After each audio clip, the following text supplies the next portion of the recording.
Why is it important to maintain a clean workplace? Get ready to understand cleanliness on a whole new level. So do you want to enjoy your work more? Would you like to elevate your game when it comes to managing a project? Well, get ready to clean your mindset and elevate, because this is what we're going to cover right now.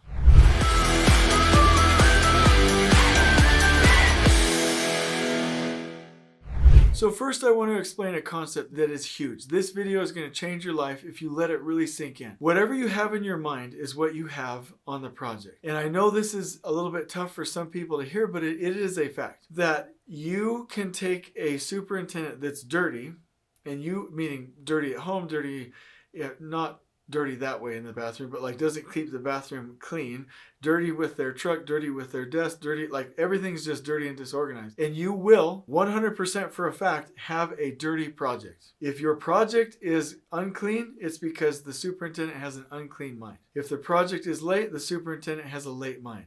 If the project is always mad and grumpy and has low morale, then that superintendent is mad and grumpy and encourages low morale everywhere they go. Whatever you have in the mind will be physically manifest on the project. So if you want to make changes here, you got to make changes here in the mindset first. It's not a thing to take a superintendent with banana peels falling out of the truck, coffee stains all over the place, holes in the superintendent's pant legs, right? Unbuttoned shirts, comes to work with raggedy hair looking like they're a mess, right?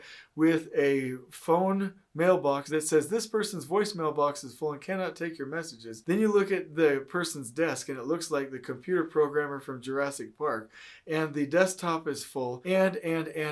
You can't take this type of person and say, hey, oh, by the way, I want you to run a clean, safe, and organized project with millions of component parts, multiple separate trade partners, and a tight schedule that is insane to coordinate. It's just not a thing. You can't take this and do that. It's not a thing. We need to be expecting a whole lot more from our construction managers and especially our superintendents. The role of a superintendent is a highly professional, well-trained position that requires a builder to execute well. That's what it is. And so that's what I expect when it comes to implementing cleanliness, organization, and safety on a project site. And that's what it's going to take for you. So why is this cleanliness thing even a thing, right? Let me tell you why.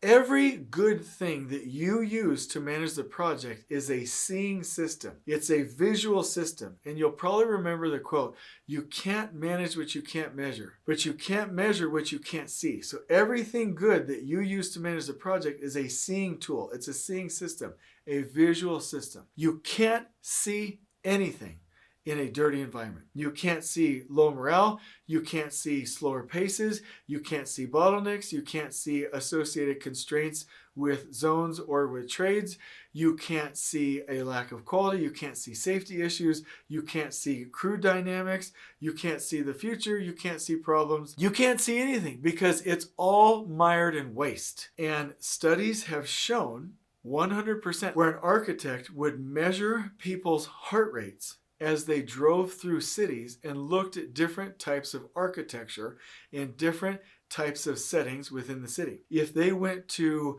some more Victorian era type architecture, some of the more like exterior brick cladding and like really detailed exteriors that had, more greenery, plants, welcoming entryways, right? Their heart rate would go down. More modern, busy, like in your face architecture, their heart rate would go up. You go to a different part of the city where it's really clean, simple, aligned, very basic and to the point, but also beautiful, their heart rate would go down. You go to a different part of the city where it's really busy, messy, and cluttered, their heart rate would go up. There is such a thing as outer order, inner calm.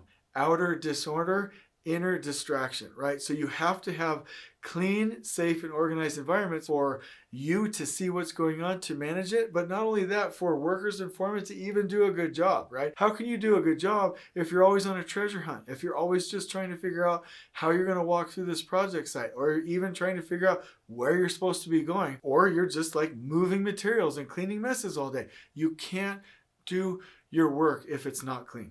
And so I do want to say one more time, cleanliness is a mindset. So we first fix the mindset. We second fix all of our supportive systems in our personal life. Third, we then implement cleanliness on the project side. And then fourth, we're able to be effective with all other lean systems. It is literally the beginning of all good things. Speaking of good things, the beginning of all good things on this channel is for you to like the content and subscribe so you can get it all the time. That is the beginning of a permanent relationship with us. So let's start there and start with cleanliness on our jobs. So if you're thinking, hey Jason, how do I do it? First of all, I will link you to a video that talks about how to implement cleanliness for your project and your crews overall. That will give you the detailed steps. But let me give you a pattern that I think you'll love. I'm going to anchor back to Paul Akers, the OG of lean. Don't let anybody tell you that Paul Akers isn't the man when it comes to lean. Paul Akers has taught so many of us in the lean community and construction because he had some of the first content and he knows what he's doing. In his organization, everybody spends time every morning 5S'ing their areas and their stations. Why? Why? So that they can find problems, because now they can see, right?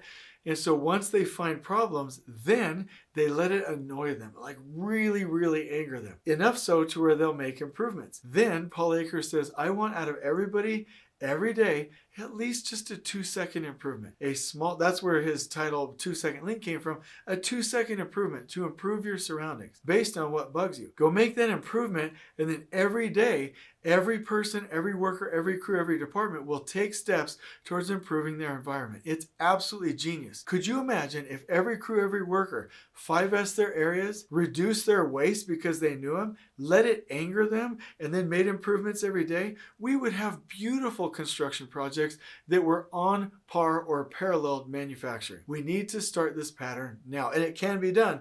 I've done it on projects and it works. Okay, so here are some benefits when you do this. Number one, cleanliness improves your environment from a safety standpoint. We all know that slips, trips, and falls account for a lot of the incidents on our project sites. Also, if it's clean, you can see major things like, let's say, handrail being down, or a major problem with a cot between, or anything that could seriously harm you. So cleanliness enables safety.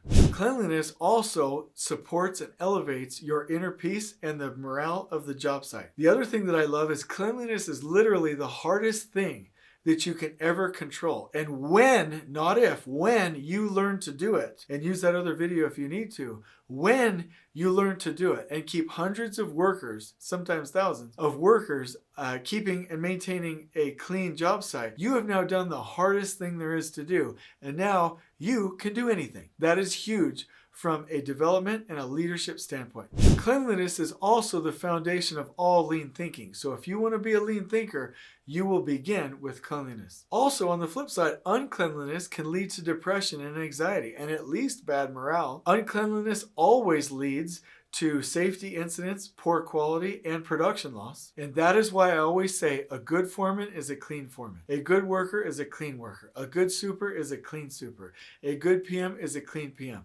You cannot be really great at your job and be unclean. It's not a thing. They don't correlate. Greatness is always a correlation of cleanliness and organization.